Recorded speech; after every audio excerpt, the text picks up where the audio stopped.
Bonjour, donc dans ce chapitre 6, nous allons parler des angles dans un triangle. Nous allons voir des propriétés concernant les triangles quelconques, mais aussi des propriétés concernant les triangles particuliers tels que les triangles rectangles, les triangles isocèles et les triangles équilatéraux. Donc dans un premier temps, nous allons mettre en évidence la propriété concernant la somme des mesures des angles dans un triangle. Donc on va prendre un triangle quelconque. Par exemple, prenons le triangle ABC, qui est un triangle quelconque. Colorions l'angle A en vert,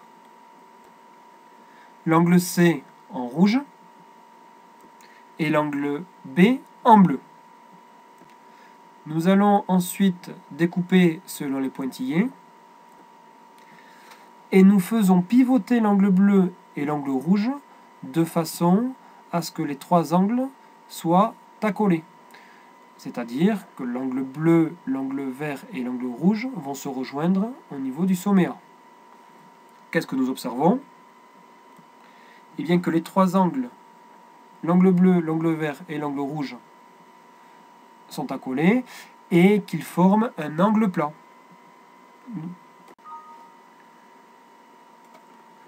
Nous savons que la mesure de l'angle plat est égale à 180 degrés. Ainsi, l'angle bleu, la mesure de l'angle bleu plus la mesure de l'angle rouge plus la mesure de l'angle vert est égale à 180 degrés. Au départ, nos trois angles étaient les angles de notre triangle. Nous pouvons, dans un triangle, la somme des mesures des trois angles est égale à 180 degrés. Alors, à quoi ça va nous servir? Par exemple, cela peut nous servir à calculer la mesure d'un angle dans un triangle. Prenons un triangle quelconque, le triangle ABC. La mesure de l'angle B est égale à 45 degrés. La mesure de l'angle C est égale à 80 degrés. Nous savons désormais que dans le triangle ABC, la somme des mesures des trois angles est égale à 180 degrés. Ainsi, on a l'angle A plus l'angle B plus l'angle C qui est égal à 180 degrés.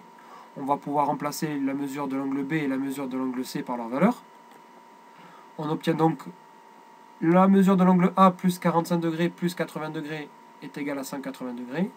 Ainsi, on se retrouve avec une égalité où l'on va pouvoir déduire la mesure de l'angle A. L'angle A est égal donc à 180 degrés moins 125, qui est égal à la somme de 45 et de 80 degrés. Ainsi, la mesure de l'angle A est égale à 55 degrés.